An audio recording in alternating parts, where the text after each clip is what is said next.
Good morning, class. Today I discuss about this topics Indian Hospital Pharmacist Association, जिसका short form है IHPA।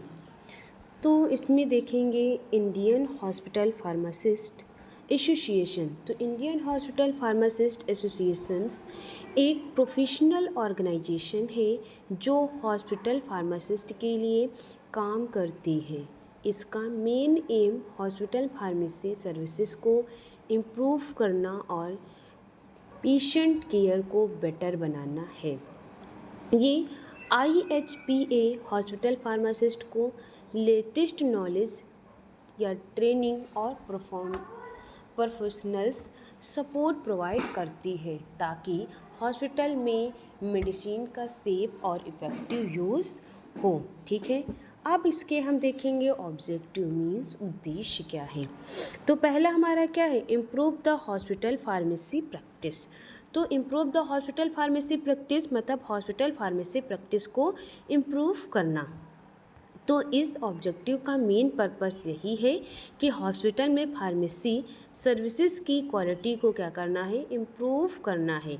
तो hospital pharmacist की responsibility होती है कि मेडिसिन को सेफ डिस्पेंस करना और ड्रग को स्टोरेज और इन्वेंट्री मैनेजमेंट करना, पेशेंट को मेडिसिन के बारे में काउंसिल करना देना और डॉक्टर और नर्सेस के साथ मिलकर पेशेंट केयर को क्या करना, इम्प्रूव करना। ओके, अगर फॉर एग्जांपल के थ्रू हम अगर जो देखें कि अगर किसी पेशेंट को इंसुलिन या ब्लड थिनर हेपेरिन दिया जा रहा है तो फार्मासिस्ट ये इंश्योर करेगा कि पेशेंट को करेक्ट मेडिसिन और करेक्ट डोज में ही मिले, है ना। फिर हमारा नेक्स्ट पॉइंट क्या है, प्रमोट क्लिनिकल फार्मेसी मतलब क्लिनिकल फार्मेसी को प्रमोट करना। तो इसमें जो क्लिनिकल फार्मेसी का मतलब है कि फार्मासिस्ट डायरेक्टली पेशेंट के ट्रीटमेंट में डॉक्टर के साथ काम करें। ओके, क्लिनिकल फार्मासिस्ट क्या होता है, ड्रग इंट्रक्शन चेक करता है और करेक्ट डोज को सजेस्ट करता है, साइड इफ़ेक्ट को मॉनिटर करता है और एडवर्स ड्रग रिएक्शन जिसको हम ADR रिपोर्ट करता है। ठीक है, पेशेंट को मेडिसिन उसके यूज़ करने का सही तरीका समझाता है। ये किसका काम है, क्लिनिकल फार्मासिस्ट का।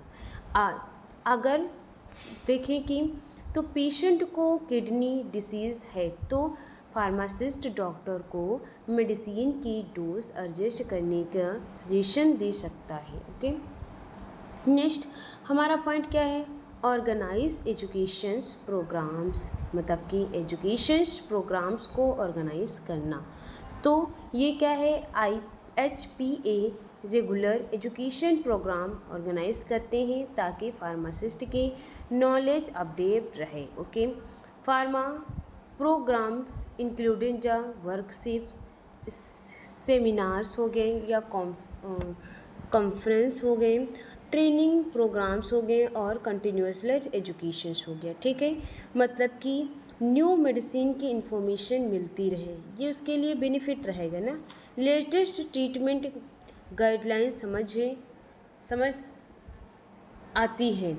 ठीक, प्रोफेशनल्स स्किल्स को क्या करते हैं, ये इम्प्रूव करते हैं। फिर हम बात करेंगे including continuous professionals development. तो including continuously professionals development में जिसको हम CPD बोलेंगे, तो ये भी हमारी हेल्थ केयर फील्ड में हर साल नए मेडिसिन और ट्रीटमेंट मेथड आते रहते हैं। इसीलिए फार्मासिस्ट को कंटिन्यूसली लर्निंग करनी चाहिए। CPD मीन्स कि कंटिन्यूसली प्रोफेशनल्स डेवलपमेंट में ऑनलाइन कोर्स कर लें या वर्कशिप्स या कॉन्फ्रेंस अटेंड करें या रिसर्च पब्लिकेशन में जाए, स्किल को डेवलप करें, प्रोग्राम करें। ओके, अपडेट नॉलेज से फार्मासिस्ट पेशेंट को बेटर फार्मास्यूटिकल्स केयर प्रोवाइड कर सकता है। ठीक है, अब हम बात करेंगे इसके importance of pharmacy professionals in India. तो pharmacy professionals health care systems का बहुत इम्पॉर्टेंट पार्ट है। यह फार्मासिस्ट मेडिसिन के सेव यूज़ और पब्लिक हेल्थ प्रोटेक्शन में इम्पॉर्टेंट रोल को प्ले करती है। फिर ये क्या होते हैं, ensure the safe effective use in the medicine. ये हमारी इन सब चीज़ों को इंश्योर करते हैं कि फार्मासिस्ट इंश्योर करता है कि राइट पेशेंट को राइट मेडिसिन मिले, राइट डोज दी जाए, राइट ट्रीटमेंट पर मेडिसिन दी जाए और राइट रूट से मेडिसिन दी जाए। डॉक्टर ने फार्मास्यूटिकल्स जैसे कि पैरासीटामॉल 500 mg प्रिस्क्राइब किया है तो फार्मासिस्ट क्या है, वेरीफाई करेगा कि पेशेंट को वही मेडिसिन करेक्ट स्ट्रेंथ में मिल रही है कि नहीं। ओके, तो पहला पॉइंट क्या है, ensure the safe and effective use in medicines. ठीक है, तो ये क्या है कि फार्मेसी प्रोफेशनल इन इंडिया में एक फार्मासिस्ट का इम्पॉर्टेंट रोल होता है। फिर हमारा जो नेक्स्ट पॉइंट आता है, protect public health through the proper discipline. क्या करेगा फार्मासिस्ट की, एक ये भी जिम्मेदारी होती है कि वो डिसिप्लिन का मतलब है कि डॉक्टर के प्रिस्क्रिप्शन के अकॉर्डिंग मेडिसिन देना चाहिए। ओके, ऐसा नहीं है हम कैसे भी मेडिसिन दे रहे हैं। तो प्रिस्क्रिप्शन को क्या करना चाहिए, एक फार्मासिस्ट को अच्छे तरीके से चेक करना चाहिए, जांचना चाहिए और रॉन्ग मेडिसिन को अवॉइड करना चाहिए। ठीक है, और एक्सपायरी मेडिसिन डिस्पेंस करनी चाहिए। ठीक है, एक्सपायरी मेडिसिन हो उसको हम नहीं डिस्पेंस करेंगे, नहीं देंगे किसी को। पब्लिक ईट मेडिसिन को आइडेंटिफाई करते हैं जिससे मेडिकेशन एरर और साइड इफ़ेक्ट कम हो जाते हैं। फिर हम बात करेंगे थर्ड पॉइंट की, supports physician in patient in care. ठीक है, मतलब डॉक्टर डिसीज़ डायग्नोसिस करता है और फार्मासिस्ट मेडिसिन एक्सपोर्ट होता है। ठीक है, इसमें क्या होता है, फार्मासिस्ट क्या करता है, ड्रग की इंट्रैक्शन को बताते हैं, करेक्ट डोज सजेस्ट करते हैं, एलर्जी हिस्ट्री को चेक करते हैं। ठीक, फिर पेशेंट को मेडिसिन यूज़ करने के प्रॉपर मेथड को समझाते हैं। इस टीम वर्क से पेशेंट की ट्रीटमेंट और रिकवरी बेटर होती रहती है। ओके, फिर हम बात करेंगे promote the retention use of medicines. तो रिटेंशन यूज़ ऑफ मेडिसिन का मतलब है कि हमारे 5 राइट होने चाहिए, राइट मेडिसिन होनी चाहिए, राइट पेशेंट होना चाहिए, राइट डोज होनी चाहिए, राइट ड्यूरेशन होनी चाहिए और राइट कॉस्ट होनी चाहिए। ठीक है, इससे एंटीबायोटिक रेजिस्टेंस कम होते हैं, साइड इफ़ेक्ट भी हमारे कम होते हैं, ट्रीटमेंट क्या होता है हमारा इफ़ेक्टिव होता है ना। फिर हमारा नेक्स्ट पॉइंट जो आता है, contribute to pharmaceuticals research and innovations. तो फार्मासिस्ट रिसर्च में भी इम्पॉर्टेंट रोल प्ले करते हैं। इसमें ये क्या करते हैं, रिसर्च एरिया में न्यू ड्रग की डिस्कवरी होना और herbal medicines clinical trial, vaccine को डेवलपमेंट करना, ड्रग डिलीवरी सिस्टम्स। तो रिसर्च से नए और बेटर मेडिसिन्स डेवलप होती हैं। ओके, फिर नेक्स्ट हमारा पॉइंट है, maintains the quality standard in the medicines manufacturings. तो फार्मास्यूटिकल्स इंडस्ट्रीज़ में फार्मासिस्ट मेडिसिन की क्वालिटी को ये क्या करते हैं, इम्प्रूव करते हैं। वो चेक करते हैं कि मेडिसिन्स सेफ़ हो, इफ़ेक्टिव हो, प्योर हो और स्टैंडर्ड क्वालिटी की हो। ठीक है, इसमें क्वालिटी टेस्ट में ऐसे या डिसोल्यूशन टेस्ट, स्टेराइल टेस्ट और सब स्टेबिलिटी टेस्ट को देखते हैं। फिर हमारे आते हैं प्रोवाइड्स एम्प्लॉयमेंट अपॉर्चुनिटीज़। तो ये क्या होते हैं, फार्मेसी ग्रेजुएट बहुत फील्ड में कैरियर बना सकते हैं। इसमें क्या होते हैं कि हॉस्पिटल फार्मासिस्ट बन सकते हैं और कम्युनिटी फार्मासिस्ट बन सकते हैं, क्लिनिकल फार्मासिस्ट बन सकते हैं, प्रोडक्शंस फार्मासिस्ट बन सकते हैं। क्यों? क्वालिटी कंट्रोल ऑफिसर या फिर क्वालिटी एश्योरेंस ऑफिसर, ठीक है। ड्रग इंस्पेक्शंस हो सकते हैं और इंडिकल राइटिंग्स और रिसर्च साइंटिस्ट, लेक्चरर, प्रोफेशनल, ये सारी चीज़ें, बहुत सारी अपॉर्चुनिटीज़ हैं, है ना, फार्मासिस्ट। फिर हम बात करेंगे कि इसके strength, India in the position as a global leader in the genetic medicines productions, ठीक है। इसमें इंडिया का फार्मेसी का ऑफ वर्ल्ड भी कहा जाता है क्योंकि India affordable generic medicine manufacturing और एक्सपोर्ट करता है ना।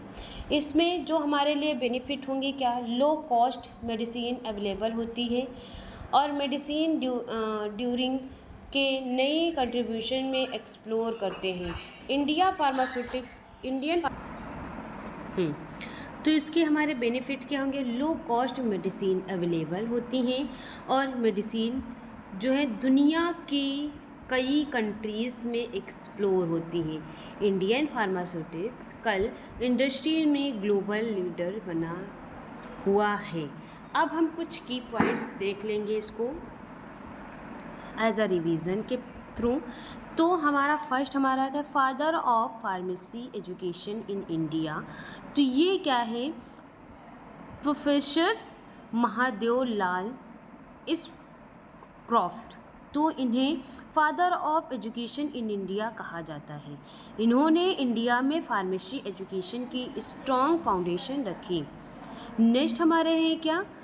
फर्स्ट यूनिवर्सिटी फार्मेसी कोर्स तो बनारस हिंदू यूनिवर्सिटी, जिसको हम BHU बोलते हैं, ये 1932 में इंडिया का first university level pharmacy course था। तो फार्मेसी एजुकेशन की बिगनिंग यहीं से हुई है, ठीक है।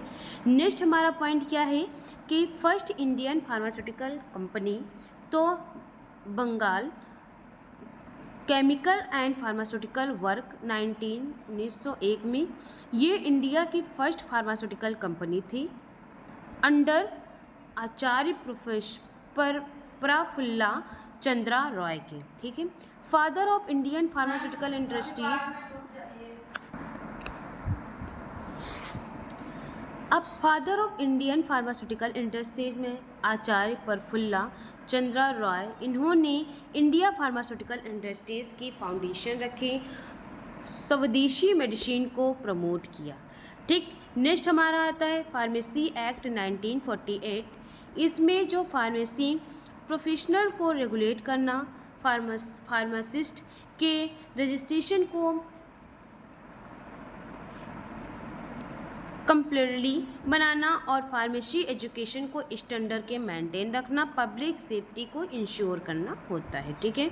नेक्स्ट हमारा है फार्मेसी काउंसिल ऑफ इंडिया, जिसको हम PCI बोलते हैं। ये establish under the pharmacy act 1948 में हुई, ठीक है। इसमें फार्मेसी एजुकेशन को रेगुलेट करना, फार्मेसी कॉलेज को अप्रूव करना और एजुकेशनल स्टैंडर्ड्स को मेंटेन करना और एजुकेशनल रेगुलेशन को बनाना, ओके। नेक्स्ट हमारे हैं इंडियन फार्मास्यूटिकल एसोसिएशंस। तो ये जिसको हम IPA बोलेंगे, इस्टेब्लिश 1939 में। फार्मेसी प्रोफ्यूजन्स को प्रमोट करना और साइंटिफिक रिसर्च को इनकरेज करना, प्रोफेशनल्स एथिक्स को मेंटेन करना, कंटिन्यूइंग एजुकेशन को प्रूव करना। फिर हमारा क्या है? Association of pharmaceuticals teachers of India, APIA। तो ये इस्टेब्लिश 1966 में। इसके उद्देश्य यही है कि फार्मेसी टीचर को सपोर्ट करना, ओके, फार्मेसी एजुकेशन को इम्प्रूव करना, रिसर्च और ट्रेनिंग प्रोग्राम्स ऑर्गेनाइज करना। फिर हमारा आता है इंडियन पेटेंट एक्ट 1970 में। तो ये जेनेरिक मेडिसिन के प्रोडक्शन को प्रमोट किया और इंडियन फार्मास्यूटिकल इंडस्ट्रीज़ के रैपिड ग्रोथ हुई और इंडिया दुनिया का मेजर जेनेरिक मेडिसिन को प्रोड्यूस कर बना, ठीक है, प्रोड्यूसर बना। फिर हम बात करेंगे डी फार्मा प्रोग्राम्स की, जो सन 2008 में हुआ। ये इसकी ड्यूरेशन 6 ईयर से 5 year study plus 1 year internship थी। लेकिन अब क्या हुआ, क्लिनिकल फार्मासिस्ट का स्ट्रेंथ कम हुआ और पेशेंट ऑर्गेनाइजेशन फार्मास्यूटिकल केयर को प्रूव किया। हॉस्पिटल बेस्ड प्रैक्टिस ट्रेनिंग देना, ठीक है। तो ये हमारा था इसके कुछ की पॉइंट्स। अब हम बात करेंगे फार्मेसी एज आ कैरियर, ठीक है। फार्मेसी में किस प्रकार का कैरियर है, तो फार्मेसी एक डायनेमिक रिस्पेक्टेड और ग्रोइंग हेल्थ केयर प्रोफेशनल्स है जो साइंस, मेडिसिन या टेक्नोलॉजी और पेशेंट केयर को के कंबाइंड करती है। ये फार्मेसी का मेन एम क्या है, मेडिसिन का सेफ, इफ़ेक्टिव और ट्रेडिशनल यूज़ इंश्योर करना, ओके। इसमें ये भी देखा गया है कि एक फार्मासिस्ट हेल्थ केयर टीम का इम्पॉर्टेंट मेंबर होता है। फार्मासिस्ट सिर्फ मेडिसिन्स डिस्पेंस नहीं करता बल्कि मेडिसिन की इंफॉर्मेशन, क्वालिटी कंट्रोल और स्टोरेज, डिस्पेंसिंग, पेशेंट काउंसलर और ड्रग इंफॉर्मेशन में भी इम्पॉर्टेंट रोल प्ले करते हैं। आज के टाइम में फार्मास्यूटिकल्स इंडस्ट्रीज़ और हेल्थ केयर सेक्टर्स बहुत रैपिडली ग्रोथ कर रहा है। इसीलिए फार्मेसी इंडिया ही नहीं बल्कि वर्ल्ड वाइज एक हाईली प्रोमिसिंग कैरियर ऑप्शन बन चुकी है। किस तरीके से ये हमारे लिए फार्मेसी एक्स जो इसमें कैरियर में डेवलप हो रहा है, तो क्या होता है, a career is pharmacy refer to professionals field in which a person which pharmaceuticals knowledge and skills to ensure the safe, effective and retentions use of medicines while in the contributing to patient care, drug develop or research, public health and pharmaceutical industries means आज अगर कोई student pharmacy को career choose करता है तो उसका काम medicine के से रिलेटेड डिफरेंट एक्टिविटीज़ को परफॉर्म करना होता है, ठीक है। इसमें क्या होता है कि यही कि मेडिसिन को बनाना मीन्स मैन्युफैक्चरिंग करना, ओके। मेडिसिन की क्वालिटी को चेक करना, क्वालिटी कंट्रोल, मेडिसिन डिस्पेंस करना, ठीक है। पेशेंट को मेडिसिन यूज़ करने की इंफॉर्मेशन देना और न्यू मेडिसिन को डेवलप करना, रिसर्च करना और हेल्थ केयर रिसीवर्स को इम्प्रूव करना।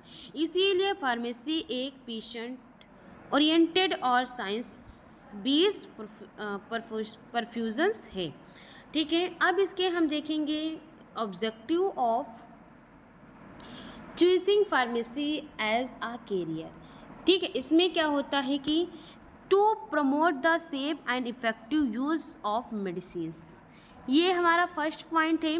ये क्या करती है, फार्मासिस्ट क्या करता है, इंश्योर करता है कि पेशेंट को राइट मेडिसिन मिले, राइट डोज मिले और राइट टाइम पर मेडिसिन मिले, राइट रूट से मेडिसिन दी जाए, जिससे हमारे मेडिसिन सेफ्टी और इफ़ेक्टिवली काम करती रहे। अगर डॉक्टर एंटीबायोटिक प्रिस्क्राइब करे तो फार्मासिस्ट पेशेंट को बताता है कि मेडिसिन कितने दिन तक लेनी है और डोज मिसिंग नहीं करनी है, ओके। नेक्स्ट हमारा पॉइंट है to improve the health and quality of life of patient. क्या करता है, फार्मासिस्ट मेडिसिन के थ्रू पेशेंट की हेल्थ को क्या करते हैं, इम्प्रूव करते हैं। वो पेशेंट को बताते हैं कि मेडिसिन का यूज़ समझाते हैं, साइड इफ़ेक्ट बताते हैं, लाइफ स्टाइल को एडवाइस देते हैं और डिसीज़ को मैनेजमेंट करने में क्या करते हैं, हेल्प करते हैं। डायबिटीज़ पेशेंट को इंसुलिन यूज़ करना और मेडिसिन स्टोर को प्रॉपर मेथड फार्मासिस्ट ही समझाता है, ठीक है। To develop new medicine from the various disease. क्या होता है कि रिसर्च फार्मासिस्ट और फार्मास्यूटिकल साइंसेज नए मेडिसिन डेवलप करते हैं। और रिसर्च एरिया में देखा जाए जैसे कि कैंसर मेडिसिन हो गया, डायबिटिक मेडिसिन हो गया, वैक्सीन हो गया और हर्बल मेडिसिन हो गया, जीन्स थेरेपी हो गई, ये न्यू ड्रग डेवलपमेंट से डिसीज़ का बेटर ट्रीटमेंट पॉसिबल करते हैं। ठीक है। To manufacturings high quantity pharmaceutical product. तो फार्मास्यूटिकल्स इंडस्ट्रीज़ में फार्मासिस्ट मेडिसिन मैन्युफैक्चरिंग करते हैं, वो इंश्योर करते हैं कि मेडिसिन सेफ हो, प्योर हो, इफ़ेक्टिव हो और स्टैंडर्ड क्वालिटी की हो। और जो हम लोग मैन्युफैक्चरिंग करते हैं, बेचते हैं, जिस गुड मैन्युफैक्चरिंग प्रैक्टिस के अकॉर्डिंग ही हो। ओके, मतलब कि जीएमपी गुड हो, अच्छी हो मेडिसिन। ठीक। फिर हमारा पॉइंट आता है to provide drug information and patient counselling.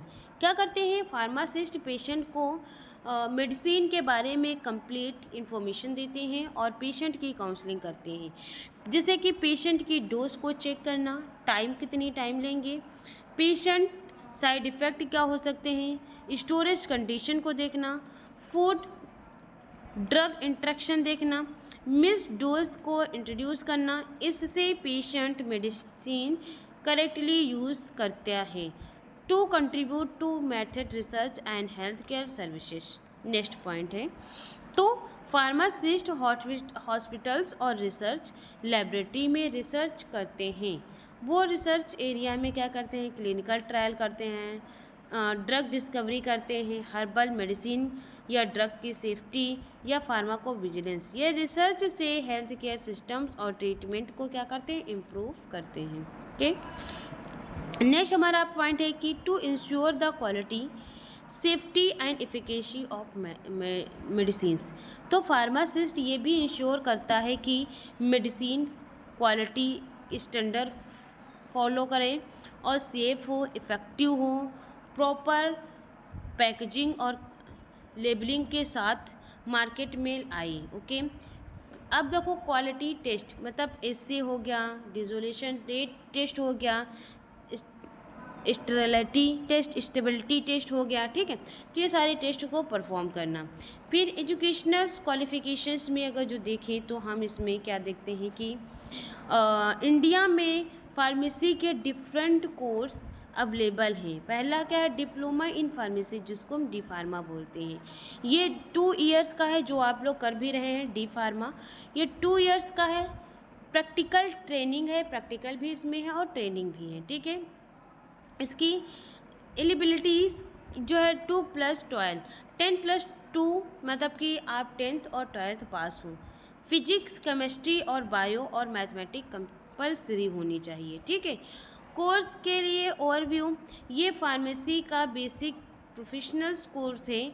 इसमें स्टूडेंट को सिखाया जाता है कि ह्यूमन एनाटॉमी, फार्मास्यूटिकल्स, फार्माकोलॉजिकल्स और हॉस्पिटल फार्मेसी, कम्युनिटी फार्मेसी और ड्रग स्टोर मैनेजमेंट, ये सारे सब्जेक्ट आपको बताए जाएंगे, इसमें पढ़ाए जाएंगे।